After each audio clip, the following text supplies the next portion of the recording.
पंजाब और यूपी के जेलों में ऐसे कई बेगुनाह पाकिस्तानी शहीद हो चुके हैं जिनको जासूस होने के झूठे इल्जाम में पकड़कर उन पर बेपनाह तशद्दुद किया गया। कई उस तशद्दुद की ताब न लाते हुए शहीद हो गए और उनकी लाशों को वहीं जेल के अंदर गड्ढा खोद कर दफन कर दिया गया। जो सख्त जान थे वो माजूरी के आलम में अब भी भारतीय जेलों में सिसक सिसक कर जी रहे हैं। इनमें से कोई नाबीना हो चुका है, किसी की टांगें कट चुकी हैं, कोई बाजुओं से महरूम हुआ है और मौत का इंतजार कर रहा है। इस नौजवान पाकिस्तानी का अंजाम भी मेरी आंखों के सामने था, जो एक इंतहाई दर्द अंगेज अंजाम था और जिससे मैं उसे हर हालत में बचाना चाहता था। उस पाकिस्तानी नौजवान ने अपना नाम जमील अहमद बताया था। 3rd डिग्री के तशद्दुद की वजह से बदनसीब पाकिस्तानी जमील अहमद की हालत इतनी खराब हो गई कि लगता था कि वो थोड़ी देर के बाद मर जाएगा। मेरे ईमा पर उस पर तशद्दुद का सिलसिला रोक दिया गया। मैंने टंडन साहब को बताया कि खतरा है पाकिस्तानी एजेंट मर जाएगा, इसलिए 2 रोज तक उसे कुछ न कहा जाए, उसके बाद हम तशद्दुद का सिलसिला फिर शुरू कर देंगे। मैं यकीन के साथ कह सकता हूँ कि 2 दिनों के बाद ये पाकिस्तानी हमें सब कुछ बता देगा।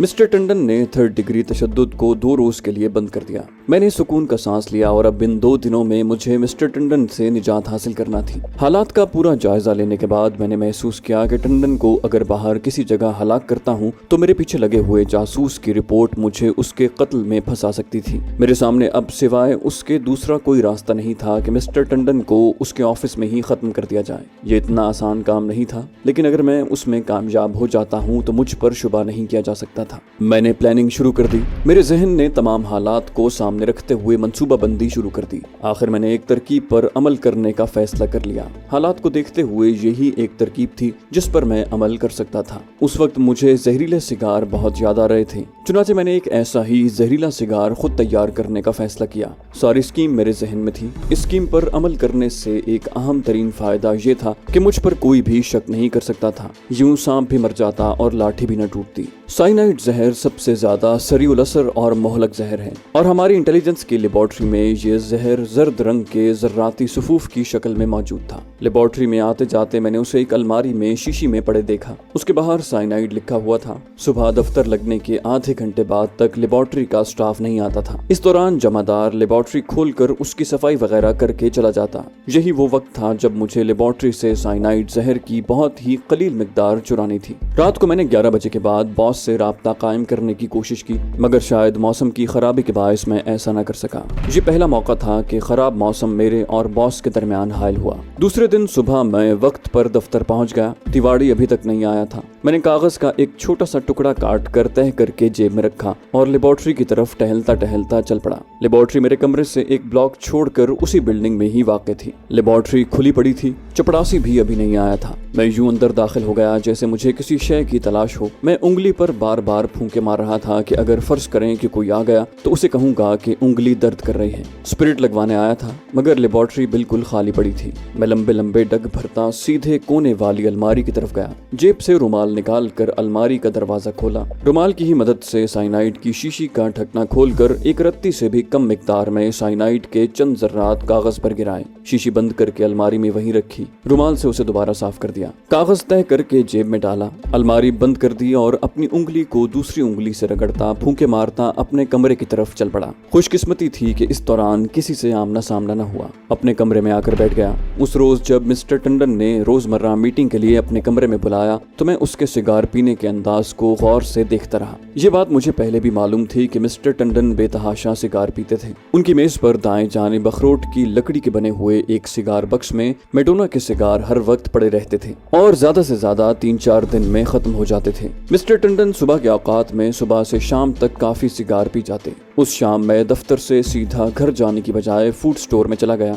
अपने लिए चाय का पैकेट, सिगरेटों का कार्टन और शेविंग फोम खरीदा और साथ ही मेडोना सिगारों का एक पैकेट भी खरीद लिया। मैं इतना अहमक नहीं था कि सारे का सारा पैकेट अपने साथ घर ले जाता। रास्ते में एक वीरान जगह देखकर मैंने पैकेट में से 2 सिगार निकाल कर जेब में रखे और बाकी सिगारों को तोड़ मरोड़ कर गाड़ी से बाहर फेंक दिया। वहां से मैं सीधा तुगलक रोड पर गया जहां केमिस्टों की दुकानें थी। यहाँ से मैंने टीका लगाने वाला एक सिरिंज खरीदा और घर आ गया। मैं जानबूझकर घर लेट पहुंचा ताकि अगर सुजाता आई हो तो मेरा इंतजार करने के बाद वापस चली जाए। रात को जब खानसामा और नौकरानी सब चले गए तो मैं दरवाजा बंद करके बेडरूम में बैठ गया। शीशे की एक छोटी प्लेट में ताज़ा पानी के चंद कतरे टिपका कर उसमें साइनाइड के जर्रात मिलाए, फिर उन्हें आहिस्ता से हिलाया। जब जहर के जर्रात पानी में घुल गए तो सिरिंज की बारीक सुई से जहर को ऊपर खींच लिया। ये जहर मिकदार में उतना ही था कि सिरिंज की सुई में ही रहा। अब मैंने मेडोना सिगार पर चढ़ा हुआ सेलोफेन कागज उतारा। जिस रुख से सिगार सुलगाया जाता है उस रुख सिरिंज की सुई को ऐन दरमियान में अंदर की तरफ थोड़ा सा दबाकर सारा जहर सिगार के अंदर दाखिल कर दिया। जहरीला सिगार तैयार था।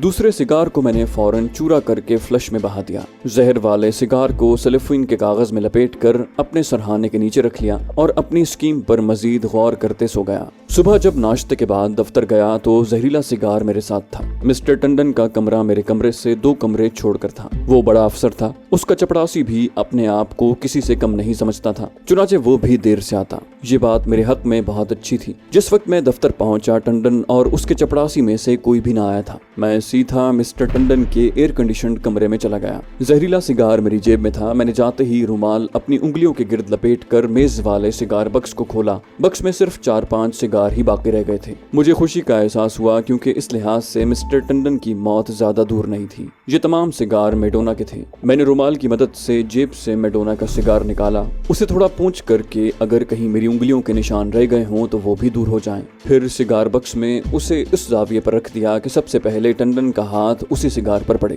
उसके बाद सिगार बक्स को बंद करके रुमाल से पूंछा और कमरे में से बाहर राहदारी में निकल आया। राहदारी खाली पड़ी थी। ये मेरी खुशकिस्मती थी, लेकिन अगर कोई उस वक्त मुझे मिस्टर टंडन के कमरे से निकलते देख लेता तो मेरे लिए उसे भी कत्ल करना जरूरी हो जाता। मैं समझता हूँ कि ये उस शख्स की खुशकिस्मती थी जिससे मेरा आमना सामना नहीं हुआ था, वरना उसका बचना नामुमकिन था, क्योंकि वो एक तरह से गवाह बन जाता जिसने मिस्टर टंडन की मौत से पहले मुझे उसके कमरे से निकलते देखा था। कई उलझनें पैदा हो सकती थी, मगर वो आदमी बच गया और मेरे सामने न आया। मैं अपने कमरे में आकर कुर्सी पर बैठा तो मेरी जान में जान आई। मैं गोया टाइम बम लगाया था। अब उसे वक्त पर फटना और मेरे सबसे बड़े और खतरनाक दुश्मन को मेरे रास्ते से हमेशा के लिए हटाना था। मैंने थर्मस में से बर्फ वाला ठंडा पानी निकाल कर पिया, फिर सिगरेट सुलगाया और यूं ही एक फाइल लेकर मिस्टर तिवाड़ी के कमरे में चला गया। अब मेरी सारी तवज्जो उस जानिब थी कि मिस्टर टंडन दफ्तर में पहुंचा है या नहीं। उसके आने का वक्त हो गया था, मगर वो अभी तक नहीं आ रहा था। मेरी बेचैनी बढ़ती जा रही थी। मैं किसी से पूछना भी नहीं चाहता था कि मिस्टर टंडन क्यों नहीं आ रहे।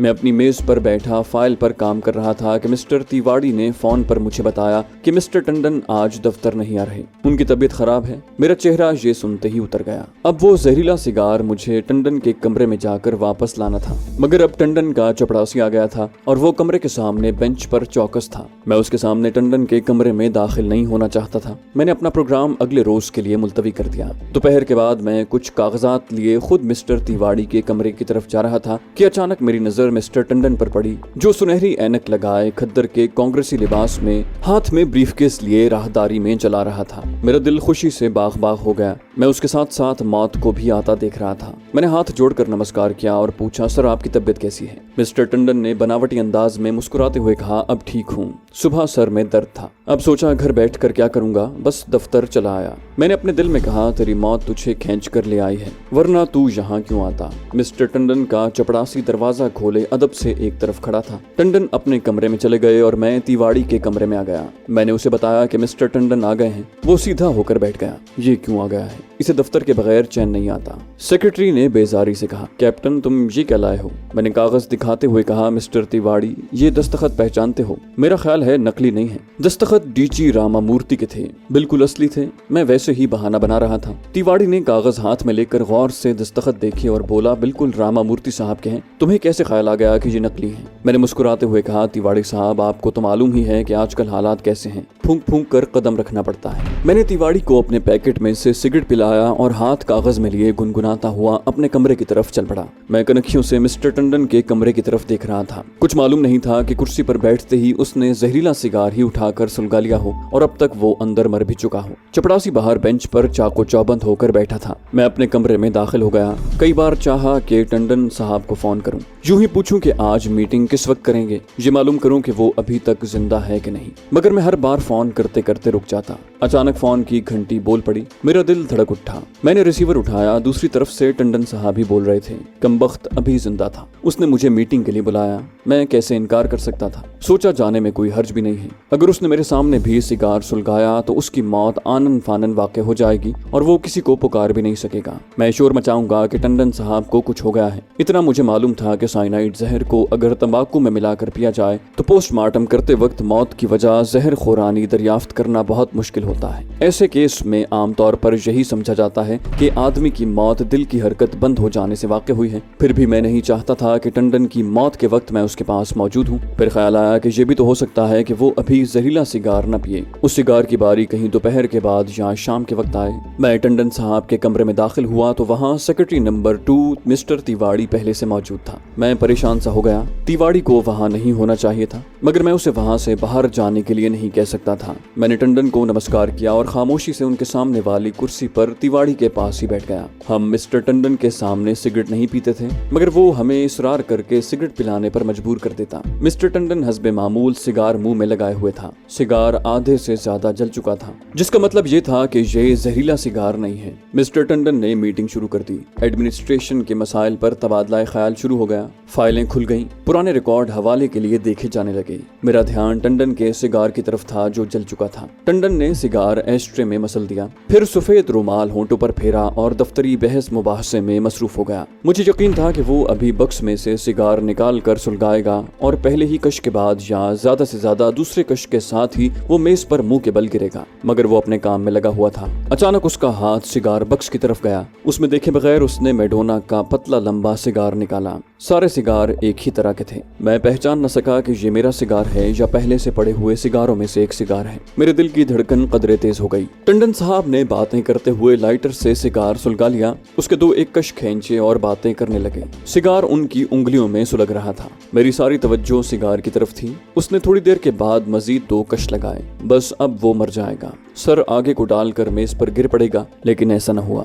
देखते ही देखते सिगार आधा खत्म हो गया। ये भी जहरीला सिगार नहीं था। उसके बाद मीटिंग खत्म हो गई और हम अपने अपने कमरे में चले गए। मुझे अजीब किस्म की बेचैनी लगी थी। थर्मस में से कई बार ठंडे पानी के घूंट पी चुका था। तनाव की वजह से हलक बार बार खुश्क हो रहा था। 2 एक बार उठकर बाथरूम जाने के बहाने मिस्टर टंडन के कमरे के आगे से गुजरा। हर तरफ खैरियत थी। मैं ये खैरियत नहीं देखना चाहता था। दोपहर के 2:45 बज रहे थे कि राहदारी में मुझे कुछ शोर सा सुनाई दिया। फिर कोई भागता हुआ मेरे कमरे के आगे से गुजर गया। इतने में एक आवाज आई, एम्बुलेंस मंगवाओ कांतिलाल, जल्दी करो। मैं समझ गया। फौरन उठकर कमरे से बाहर निकला। उस वक्त तिवाड़ी भी अपने कमरे से बाहर निकल रहा था। क्या हो गया है, शोर क्यों मचा रहे हो? मिस्टर टंडन के चपड़ासी ने घबराई हुई आवाज में कहा, सरकार गजब हो गया, टंडन जी बेहोश पड़े हैं। हम भागकर मिस्टर टंडन के कमरे में गए। वो उसी तरह कुर्सी पर पड़ा था कि सर मेज के साथ लगा था। ऐनक एक तरफ से भिंच गई थी और जलता हुआ सिगार मेज पर लुढ़क कर एक फाइल के नीचे चला गया था। सिगार की वजह से कागज भी सुलगने लगा था। मैंने लपक कर सिगार को उठाया और एस्ट्रे में डालकर बोला,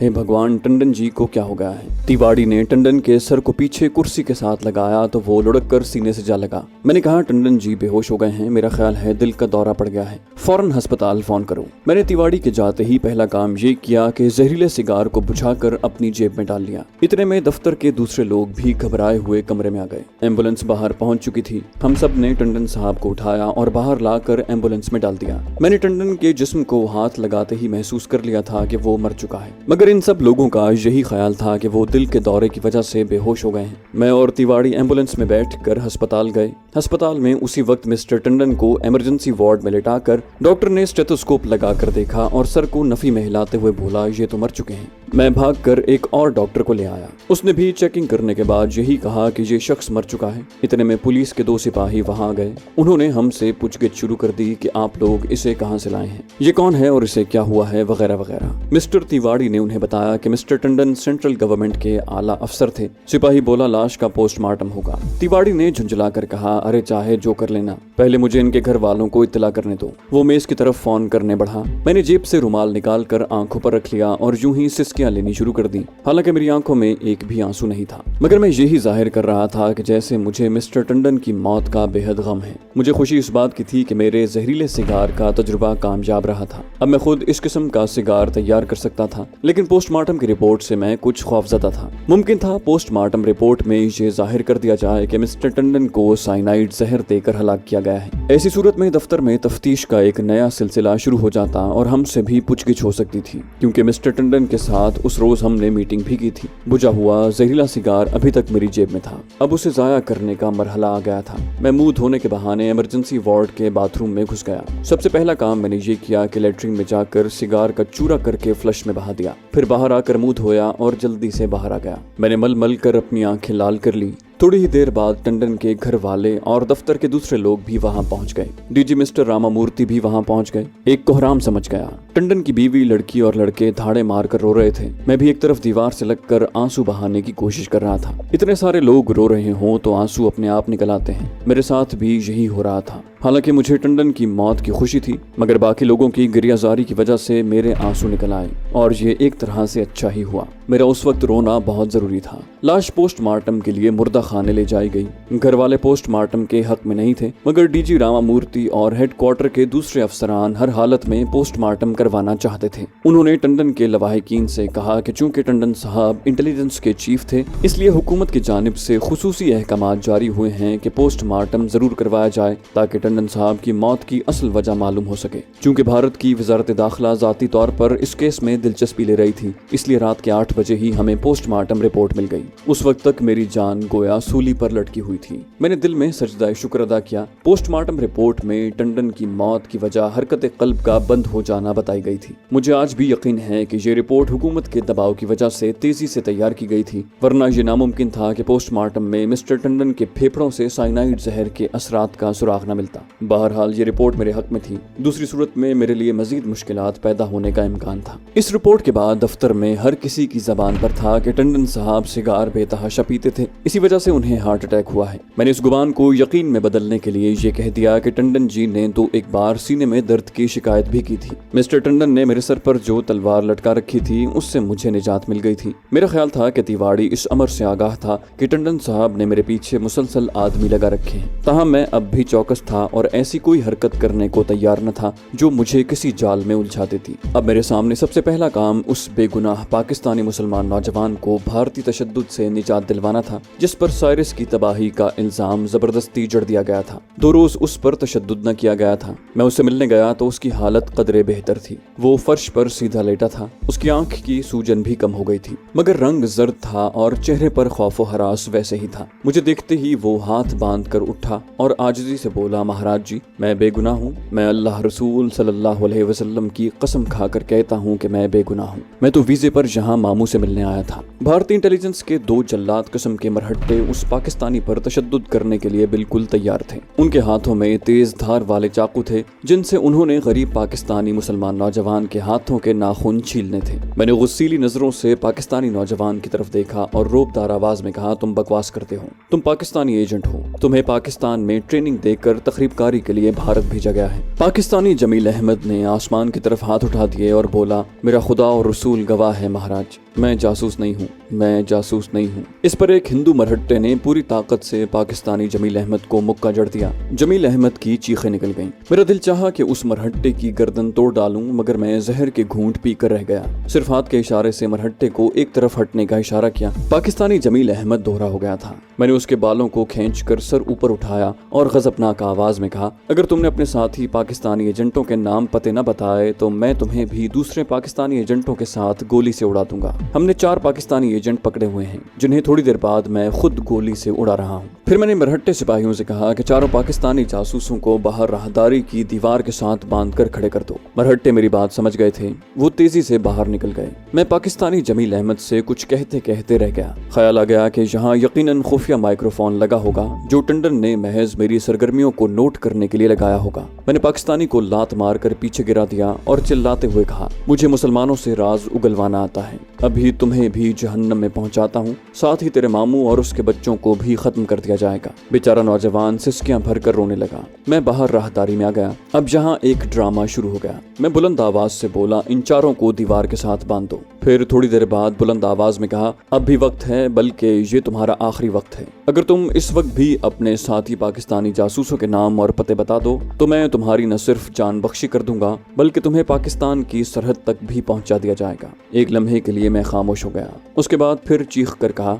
इन चारों को गोलियों से भून डालो। साथ ही मेरे साथी मरहट्टा सिपाहियों ने जो सफेद कपड़ों में थे स्टेन गन से खाली फायरिंग शुरू कर दी। इस फायरिंग के बीच में उन्हीं मरहट्टा सिपाहियों ने एक साथ भयानक चीख भी बुलंद की, गोया ये फर्जी पाकिस्तानी जासूसों की आखिरी चीखें थी। ये एक ड्रामा था जो किसी भी गैर मुल्की एजेंट से राज उगलवाने के लिए खेला जाता था। हकीकत ये थी कि मैं ये ड्रामा भारतीय हुकूमत और भारतीय महकमा पुलिस के साथ खेल रहा था। मकसद सिर्फ ये था कि ये रिपोर्ट डीजी रामामूर्ति और तिवाड़ी तक भी पहुंच जाए कि मैं बड़ी जांफिशानी, पूरी जिम्मेदारी और भारत माता की मोहब्बत में सरशार होकर अपना फर्ज अदा कर रहा हूँ। मैं वापस कोठरी में आया तो पाकिस्तानी नौजवान जमील अहमद की घिग्गी बंधी हुई थी। अब मैं नहीं चाहता था कि उस पर मजीद तशद्दुद किया जाए, लेकिन मेरे मरहट्टा टटपूंजिए सिपाहियों में से एक हट्टे कट्टे बदमाश टाइप के कालू राम ने मेरे देखते ही देखते पाकिस्तानी नौजवान के सीने में इतने जोर से लात मारी कि वो माहिए बेआब की तरह तड़पने लगा। मुझे सख्त गुस्सा आया। मैंने कालू राम को गर्दन से पकड़कर पीछे झटक दिया।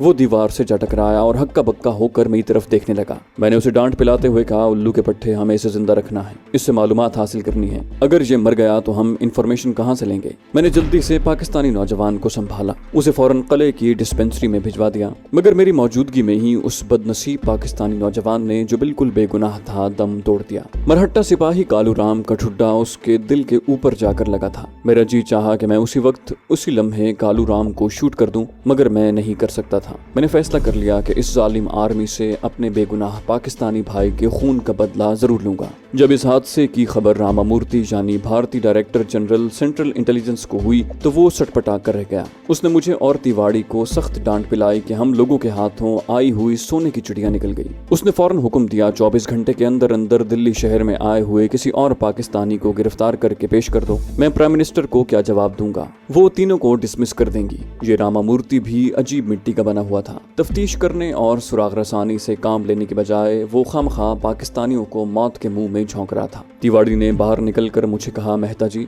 थाना तुर्कमान गेट से रिपोर्ट लें कि इस महीने पाकिस्तान से कितने आदमी वीजे पर इस इलाके में आए हैं। इनमें से किसी एक को पकड़ लेते हैं। तिवाड़ी ने ये बात यूं ही नहीं कही थी। वो रात होने से पहले पहले किसी बेगुनाह पाकिस्तानी यात्री को जासूसी के झूठे इल्जाम में गिरफ्तार करने वाला था। मैं सोच में पड़ गया। इसका इलाज मेरे पास नहीं था। कुछ समझ में नहीं आ रहा था। नाचार होकर तुर्कमान गेट पुलिस स्टेशन पर फोन किया तो मालूम हुआ कि 3 पाकिस्तानी हफ्ता पहले आए थे, मगर वो एक दिन गुजार कर वापस चले गए। मैं बड़ा खुश हुआ। तिवारी ने अब दिल्ली के दूसरे इलाकों में फोन करने शुरू कर दिए। वहाँ भी जो 2-4 पाकिस्तानी आए थे वो भी वापस जा चुके थे। असल में किस्सा ये हुआ था कि जब रामामूर्ति के कहने पर जमील अहमद के पाकिस्तानी जायर को जासूसी के झूठे इल्जाम में गिरफ्तार किया गया तो ये खबर शहर में आग की तरह फैल गई और जो पाकिस्तानी वहाँ वीजे पर आए हुए थे उन्होंने फौरन बोरिया बिस्तरा बांधा और वापस पाकिस्तान रवाना हो गए। मैंने इत्मीनान का सांस लिया। रामामूर्ति बेचुताब खा रहा था। अब उसने बम्बई आदमी दौड़ा दिए कि वहाँ से किसी पाकिस्तानी को पकड़ लिया जाए। मैंने बम्बई वाले पाकिस्तानियों को खुदा के सुपुर्द किया और अपने दूसरे अहम मिशन की तरफ मुतवज्जे हो गया। तो दोस्तों, ये थी हमारी आज की एपिसोड। उम्मीद करते हैं आपको हमारी कहानी पसंद आई होगी। जाने से पहले इस वीडियो को लाइक कीजिए और शेयर करना मत भूलिए। कमेंट करके हमें बताइए कि आपको हमारी वीडियो कैसी लगी, और अगर अभी तक आपने इस चैनल को सब्सक्राइब नहीं किया तो इसे सब्सक्राइब कीजिए और बेल आइकन दबाकर ऑल नोटिफिकेशंस ऑन कर लीजिए।